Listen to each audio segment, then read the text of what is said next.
এবার একটা সম্পূর্ণ অন্য প্রশ্ন, ময়দানেরই প্রশ্ন, যে এটা কিন্তু আমরা জানি যে তুমি হামেশাই খেলা দেখতে চাও, প্রিয় ক্রিকেটারকে? আমার প্রিয় ক্রিকেটার সৌরভ গাঙ্গুলি। আমার প্রিয় দাদার সঙ্গে তোমার এমনি খুব ভালো সম্পর্ক। ভালো সম্পর্ক, আমরা একই কোচিং ক্লাসে পড়তে, সেটা সৌরভ অনেকবার বলে হচ্ছে অনেক ইন্টারভিউতে। আর আমি আমার দারুণ দারুণ আমার বিরাট কোহলিকে খুব ভালো লাগে। আমার আমি একসময় খুব রবি শাস্ত্রীর ফ্যান ছিলাম, তারপর মোহাম্মদ আজহারউদ্দিন, আর তারপরে এখন তো অনেকেই দারুণ দারুণ খেলছে, মানে প্রত্যেকেই খুবই ট্যালেন্টেড। মানে ইন্ডাস্ট্রিতে নতুনদের কাজ দেখা হয় না, দেখা হয় মানে খুব একটা দেখা হয় না, কারণ সময় পাই না। তবে শুনি, মাঝে মাঝে ট্রেলার দেখি অনেক সময়। একদম নতুনদের মধ্যে কাকে খুব সম্ভাবনাময় বলে মনে হয়? মানে এখন, হ্যাঁ, এখনকার একদম নতুন যারা কাজ করছে, সম্ভাবনাময় করতে পারে, মানে তুমি তো একটা সময় পেরিয়ে এসেছো, যথেষ্ট অভিজ্ঞতা হয়েছে। এখন অনেকেই খুব ভালো কাজ করছে, মানে যারা যথেষ্ট মানে প্রমিস নিয়ে কাজ করছে, এবং আমি মনে করি যে তারা নিশ্চয়ই ভালো, মানে ইনফ্যাক্ট হিরো মানে নায়কের কথা বলছেন সবাই, আমার মনে হয় অনেকেই খুব ভালো কাজ করছে। ইনফ্যাক্ট আমি রিসেন্টলি শুনলাম রাশ ছবিটা খুব সুন্দর হয়েছে, যেখানে অনেক মানে নতুন একটা কনসেপ্টে, মানে দেবলীনা আছে, বিক্রম আছে, তথাদাও বেশ নতুন, মানে ওটা খুবই অল্প ছবি পরিচালনা করেছে, কিন্তু বেশ ভালো হয়েছে নাকি শুনলাম ছবিটা। তারপরে অঙ্ক কঠিন, অঙ্ক কি কঠিন, ওটা বেশ নতুন নতুন সাবজেক্ট হচ্ছে। তারপর মৃগয়া ছবিটা নাকি বেশ ভালো নাম করেছে। তারপরে এই ছবিটাও খুব ভালো হয়েছে, বেনারসে বিভীষিকা। হ্যাঁ। তো আমার মনে হয় যে এইরকম ধরনের একটু ডিফারেন্ট ধরনের যেই সাবজেক্টগুলো, সেগুলো বেশ ইন্টারেস্টিং। মানে গৃহপ্রবেশ ভালো হয়েছে। তারপরে মানে আমি মনে করি যে সব ছবিগুলোর মধ্যে মানে একটা মানে নতুন নতুন দিক আছে যেগুলো তুলে ধরা হচ্ছে।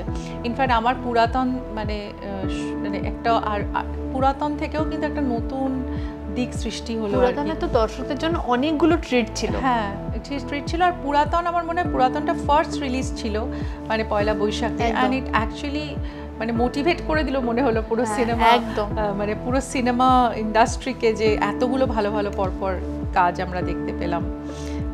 তো সেই জন্য আমার ধারণা যে পুরাতন নিশ্চয়ই একটা হয় না যে একটা ইয়ের মতো, ম্যাজিকের মতো কাজ করেছে, এবং দর্শক এত ভালোবাসা দিয়েছে। তারপরে পুরাতনের সাথে সাথে আড়ি, আমার বস, সবই মানে একটু মানে আমার মনে হয় যে আমি অনেক কিছুই শুরুয়াত করে দিই জীবনে, মানে অনেক কিছুরই মানে ইনফ্যাক্ট আমি দেখতে পাচ্ছি পুরাতনে আমি যেরকম ধরনের পাবলিসিটি প্ল্যান করেছিলাম বা যেরকম ধরনের করেছি, অনেকে সেটা ফলো করছে দেখলাম। তো in a way I am a trend সেটার। অনেক কিছু নতুন ট্রেন্ড আমি করেছি, মানে সেটা আমি জানি আমি করেছি। যেরকম আমি ইচ্ছে যখন আমি প্রেজেন্ট করেছিলাম, প্রডিউস করেছিলাম শিবুর ছবিটা, তখন একটা বিশাল মাপ, তখন কেউ জানতো না যে ওইরকম একটা ছবি অত বড় মাপের জায়গায় যাবে। তারপর আমি সেই বিদেশের একটা ছবি, তখন আমেরিকাতে শুটিং হতো না, তখন পিয়ালির পাসওয়ার্ড বলে একটা ছবি করেছিলাম, রাজবাসু, সেইটা তখন কলকাতায় রিলিজ করালাম। Unfortunately we lost the director. তো তারপরে মানে আমি মনে করি যে সব অনেক কিছুর আমরা নতুন, মানে আমি নতুন দিক মানে তৈরি করেছি আর কি। ইনফ্যাক্ট আমাকে নিয়ে প্রথম টেলিভিশনে একটা শো শুরু হয়েছিল, মানে প্রথম আমাকে মানে একটা অন্য চ্যানেলে শুরু হয়েছিল, যেটা প্রথম আমাকে নিয়ে নাচের অনুষ্ঠান হলো ঋতুর মেলা ঝুমতারারা, প্রথম কোনো হিরোইনের নাম দিয়ে। তো ইনফ্যাক্ট ওটাতেই কথা বলতে বলতে বলছো না, শেফালি ওটাতেই একটা পারফরমেন্স করতে এসেছিল। আচ্ছা, শেফালি জরিওয়ালা, মানে সো স্যাড না, ও চলে গেল কিভাবে। মানে সেই সময় তোমাদের আলাপ হয়েছিল? আলাপ হয়েছিল। ইনফ্যাক্ট আমি ওর জন্য কন্ডোলেন্স করেছি, মানে এত খারাপ লাগছে যে মেয়েটা এত লাইভলি, এত সুন্দর। আর তখন ওর ওই কাটা লাগাটা খুব হিট হয়েছিল, তখন ও ডান্স করতে এসেছিল আমাদের শোতে। পরেও আর একটা শোতে এসেছিল আমাদের, মানে যোগাযোগ ছিল তারপর? না, আমার পরে যোগাযোগ ছিল না, কিন্তু আমার মানে আমরা তো পরপর অনেকগুলো ডান্স শো করেছিলাম না, ঋতুর মেলা ঝুমতারারা, তারপর আমরা বৌদিমণি, ডান্স পে চান্স, ওই তখন অনেক ডলি ভার্সেস বলি অনেক ওরা এসেছিল।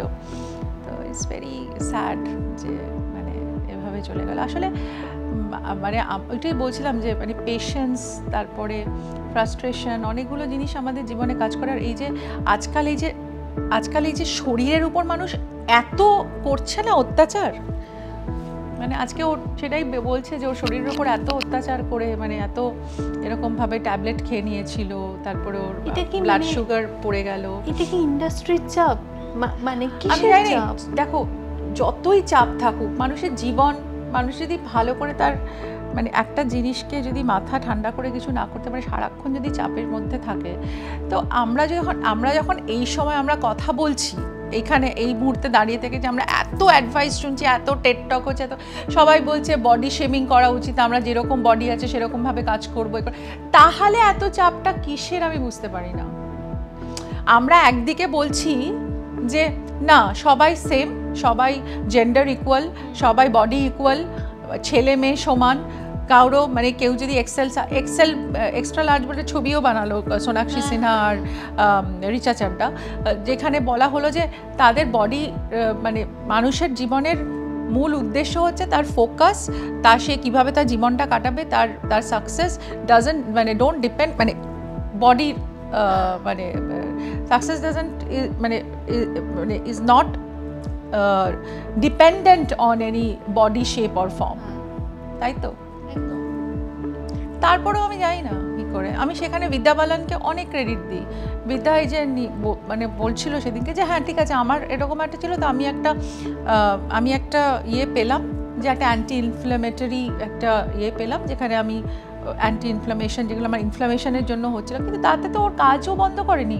ও তো তোমারই সুলুর মতো ছবি করেছে বা অন্য ছবি করেছে অনেক। ইনফ্যাক্ট তুমি সাউথ ইন্ডিয়ান অ্যাক্ট্রেসদের দেখো, কত নাগমাটা, ওরা কোনোদিনই ওই মানে জিরো ফিগার বা ওই দিকে কোনোদিনই তাদের এই কনসেপ্টটা তো 90s এ ছিলই না। আমি জানি না, আমি দেখো, আমি যেটা বিশ্বাস করি সেটা হচ্ছে একটা ফিট বডি রাখা উচিত, মানে সুন্দর দেখানো উচিত, সুঠাম থাকা উচিত, যেখানে তোমাকে স্ক্রিনে ভালো লাগবে, কিন্তু এরকম না যে একদম মানে মানুষের জীবন উৎসর্গ করে দেবে, মানে শরীরটাকে মানে শরীরের ভেতরে, হ্যাঁ, তারপর মানে অপারেশন করে, মানে খেয়ে না খেয়ে, মানে আমার মা একটা কথা বলতো যে জানিস তোরা যে এতটা মানে অনেক সময় বেশি কনসিয়াস হয়ে যাস, তোদের না স্বাভাবিক লাবণ্য চলে যাবে চেহারার।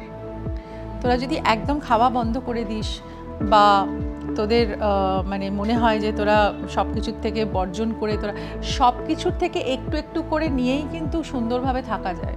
মানে যতটুকু বডিতে একটু ফ্যাটও দরকার, একটু কার্বোহাইড্রেটও দরকার, একটুখানি সল্টও দরকার, একটু সুগার দরকার, মানে বলছে একটা ব্যালেন্স। সেই ব্যালেন্সটা থেকে যদি তুমি বেরিয়ে যাও, আর তুমি যদি নিজের শরীরকে প্রচণ্ড প্রেশার দাও, তাহলে তো শরীরও রিভোল্ট করবে না একটা সময়। মানে আমি যেরকম, আমার না ওরকমভাবে ক্র্যাশ ডায়েট বা সারাক্ষণ জিম বা প্রচণ্ডভাবে কার্ডিও, এগুলো আমি করি না। এই কারণেই করি না, স্বাভাবিকত্বটা রাখারও দরকার আছে জীবনে। মানে তুমি পরিমিতভাবে করো, কিন্তু সেটাকে স্ট্রেসফুলভাবে। তুমি কি এমনি ঘরের খাবারই পছন্দ করো? আমি আমার তো বাড়িতে যখন লাঞ্চ করি আমি সবই খাই, অল্প অল্প খাই, কিন্তু আমি সবই খাই, ডাল খাই, একটু তরকারি খাই, একটু মাছ খাই, মানে একদম আমি কিছু খাবো না, টালে জল খাবো, কিন্তু আমার পক্ষেও সম্ভব না। আর আমি খেতে ভালোবাসি, আমি বাইরে গেলেও খাই। হ্যাঁ, তুমি হাঁটো, তুমি একটুখানি মানে সকালবেলা এক্সারসাইজ করো, কিন্তু সেটা নর্মাল মানে একটা কোয়ান্টিটিতে করো, নাহলে না কোনো মানে মেজাজও খারাপ হয়ে যায়, খিটখিট হয়ে যায়, মানুষ না খেতে খেতে মানে হয় না। খাবার তো জীবনের মানে একটা তো গুরুত্বপূর্ণ বিষয়, মানে খাবারের জন্য সবাই লড়াই করে যাচ্ছে পৃথিবীতে। মানে বলে না যে ওই যে মানে রুটি কাপড়া মাকান, রুটি কাপড়া মাকানের জন্য সবাই লড়ছে, তারপরে কেউ খাবার খাচ্ছে না, খাবার না খেয়ে ইয়ে হয়ে যাচ্ছে। তো এমনিতেই দেখো কত ম্যালনিউট্রিশন আছে সারা পৃথিবীতে, কত মানুষ খেতে পায় না, কত মানে তারা খাবারের জন্য কীরকম করে, আর এখানে কত মানুষ খাবার ওয়েস্ট করে। মানে এগুলো মানে আমার মনে হয় যে অনেক কিছু বিষয় আছে এখানে, সেটা হয়তো অন্য ব্যাপার, কিন্তু আমি কথা বলছি এমনিও মানুষের শরীরে একটা পোর্শন অফ খাবার দরকার হয়। মানে ওই জন্য আজকাল রিসেন্টলি অনেকের এরকম হয়েছে না, ওভারডোজ অফ কোনো মানে প্রোটিন নিয়ে খেয়ে ফেলেছে, বা আর আমাদের আরেকজন অ্যাক্টর, যে টেলিভিশন অ্যাক্টর যে চলে গেল, সে মানে ওভার জিমিং আর ওভার ওই যে প্রোটিন নিয়ে, কি ইয়াং ছেলে একদম আমার সঙ্গেই একটা ছেলে অ্যাড করেছিল, ইমামির। ওই ছেলেটার নামটা, ও যে কিছুদিন আগে ও চলে গেল, যে মানে ভেরি ভেরি স্যাড, মানে খুবই কষ্টের ব্যাপার। তো সেই জন্য বলছি সব কিছু ব্যালেন্সডভাবে করলে, মানে সেটাই বলছি, ইন্ডাস্ট্রিতেও থাকা মানে নিজেকে ঠিক রাখা, একটা ব্যালেন্স করতে হয়। মানে টু মাচ অবসেসড হয়ে গেলে কিছুতে, সেটা বোধহয় খুব ভালো ফল দেয় না। আচ্ছা, ইন্ডাস্ট্রিতে কে না থাকলে ঋতুপর্ণা সেনগুপ্ত হতেন না? প্রথমত তো আমি বলবো প্রভাত রায়ের নাম, কারণ প্রভাতদা আমাকে ফার্স্ট ইন্ট্রোডিউস করেছিলেন ছবিতে, যেটার নাম হচ্ছে শ্বেতপাথরের থালা, এবং অসম্ভব সুন্দর একটা কাস্টিংয়ের মধ্যে প্রভাতদা আমাকে নিয়েছিলেন, যেটার মধ্যে অপর্ণা সেন ছিলেন, দীপঙ্কর দে, ইন্দ্রাণী হালদার, বেনুদা মানে সব্যসাচী চক্রবর্তী, এবং আরও রাহুল বর্মন, গোপা এইচ, মানে খুব দারুণ দারুণ সব অভিনেতা। আমি তখন নতুন, মানে তখন আমি তাদেরকে দেখে মানে আমি একদম চমৎকৃত, যে এদের সঙ্গে কাজ করা মানে আমার কাছে একটা ড্রিমের মতো। অবশ্যই, কারণ আমি তো ঠিক জানতাম না যে আমি অভিনয় করতে আসবো, তো তার মধ্যে এসেই এত সুন্দর একটা সেট আপ। তারপরে আমি বলবো যে ডেফিনেটলি ওই একটা টেলিফিল্মে আমাকে নিয়েছিল রত্না ঘোষাল প্রোডাকশনসের। রত্নাদির কাছেও আমি খুব কৃতজ্ঞ, যে আমি মানে তখন ওটা মজা করে করেছিলাম, মানে একটা সিরিজ হচ্ছিল সেই রূপকথার গল্পের উপরে, যেরকম সিন্ডারেলা, হোয়াইট ডাভ। তো আমি হোয়াইট ডাভটা করেছিলাম। আমার বন্ধুর দাদা কুশল চক্রবর্তী ছিল, তো মানে কুশল মানে তো কুশল মানে ও আর কি, তখন আমার বন্ধু আমার একটা কলেজে মানে ডান্সের ছবি নিয়ে গেছিল, তখন ও বলেছিল, কুশলদা বলেছিল, বাহ দারুণ তো তোর বন্ধুকে দেখতে। বলছে আমার এখানে ছোট ছোট সেই গল্পগুলো আছে, তাহলে আমি বলবো তো। এমনি ও আমাকে অনি বললো, আমি নিয়ে যাই, শোন তোর ছবিটা নিয়ে যাই, খুব ভালো হবে, দাদা এখন এটা করছে।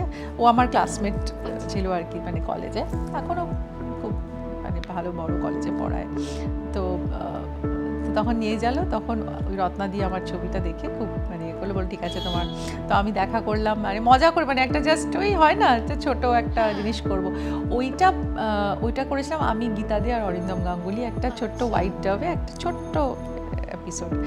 ওইটা দেখে প্রভাতদার ওয়াইফ অ্যাকচুয়ালি আমাকে সিলেক্ট করেছিলেন। হ্যাঁ, ওইটা আমার প্রথম, মানে ওটা দেখে প্রভাতদার ওয়াইফ আমাকে ইয়ে করেন, মানে শ্বেতপাথর। প্রভাতদার ওয়াইফ প্রভাতদাকে বলেন যে তুমি একটা এরকম মেয়ে খুঁজছিলে না, যে একটু টিনেজার বাচ্চা মেয়ে। তখন প্রভাতদা বললো হ্যাঁ, তাই তো। বলছে একে দেখো তো। প্রভাতদা তখন বাড়িতে চিঠি লিখে পাঠায়, তখন অত ফোন টোনের ছিল না, মোবাইল ফোন, তখন বাড়িতে চিঠি লিখে পাঠিয়েছিলেন।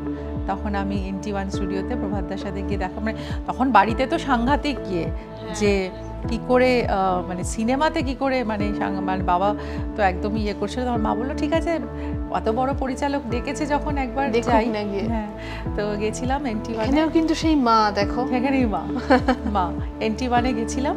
NT1-এ তখন প্রভাতদা আমাকে কোনো স্ক্রিন টেস্টও করেননি, কিচ্ছু না, বলে আমার ওয়াইফ তোমাকে পছন্দ করেছে, এই না, আমাকে অ্যাডভান্স সেদিনই চেক দিয়েছিলাম, আমার এখনও মনে আছে। সেই মানুষটা আজকে কত অসুস্থ হয়ে গেছে। আমি গেছিলাম কয়েকদিন আগেই প্রভাতদাকে দেখতে, এখনও কত স্নেহ করেন আমাকে। আবার বলেছে নেক্সট আর একটা ছবি করতেই হবে। বললো হ্যাঁ প্রভাতদা করবো।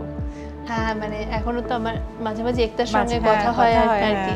আর সত্যি একতা এত ভালো করে প্রভাতদাকে যত্ন করছে, ভাবা যায় না। আর আমাকেও ভীষণ, সেদিনকে আমি গেছিলাম দেখতে প্রভাতদাকে, আমি একতা প্রভাতদা অনেক গল্প করলাম, ছবি টবি তুললাম, মানে খুব খুশি হয় আমাকে দেখলে। মানে তাই এই মানুষগুলোর সাথে এই যে বলে না যে এই যে সম্পর্ক, এই রিলেশনশিপ, এইগুলোতেই জড়িয়ে থাকা। তো হয়তো সক্রিয়ভাবে উনি আজকে কাজ করেন না ওইভাবে, কিন্তু একদিন তো উনিই সুযোগ দিয়েছিলেন, আমি কখনো সেগুলো ভুলি না, আর ভুলতেও চাই না। তাই খুব ভালো লাগলো আর কি। তা এরকমই অনেকে, স্বপন সাহা, তারপরে নারায়ণ ঘোষ, মিতা, রত্নাদি, তারপরে আমি বম্বেতে কাজ করেছি, তখন তিসরা কনে পার্থ ঘোষ আমাকে ইন্ট্রোডিউস করেছিলেন। এই পার্থদাও চলে গেল, কিছু পার্থদার ওয়াইফের সাথে গিয়ে দেখা করে এলাম আমি এবার বম্বেতে। তো পার্থদাও চলে গেলেন। তো এই বেশ অনেকের কন্ট্রিবিউশন আছে বলবো। তার পরবর্তীকালে ঋতুপর্ণ ঘোষ, অপর্ণা সেন, এবং যত কমার্শিয়াল ডিরেক্টর আমার, সুজিত দা, ঘরদা, নারায়ণ ঘোষ, মিতা, দিলীপ বিশ্বাস, রাজা সেন, তো অনেক মানুষের সাথে আমি কাজ, বুদ্ধদেব দাশগুপ্ত। তো খুবই মানে আমার তরুণ মজুমদার, এনাদের সাথে কাজ না করলে হয়তো আজকে এই জায়গাটা আসতে পারতাম না। কিন্তু আমি ভীষণ কৃতজ্ঞ, আমাকে যেই প্রযোজক পরিচালকরা আমাকে সুযোগ দিয়েছেন, হয়তো সবগুলো নাম বলতে পারছি না, কিন্তু তাদের সবার কাছে আমি কৃতজ্ঞ। আমার শেষ একটা প্রশ্ন থাকবে, মজার প্রশ্ন, যে তুমি ধরো অভিনেত্রী নয়, একদিনের জন্য গোয়েন্দা হয়ে গেলে ইন্ডাস্ট্রির কোন রহস্যটা সমাধান করতে চাইবে, বা কোন কোন, তুমি একাধিকও বলতে পারো। আমি যদি গোয়েন্দা হয়ে যাই ইন্ডাস্ট্রির কোন রহস্য, ইন্ডাস্ট্রির তো এখন অনেক রহস্যজনক ঘটনা আছে, সেগুলো এখন মনে পড়ছে না কি কি, কিন্তু মানে যে কোনো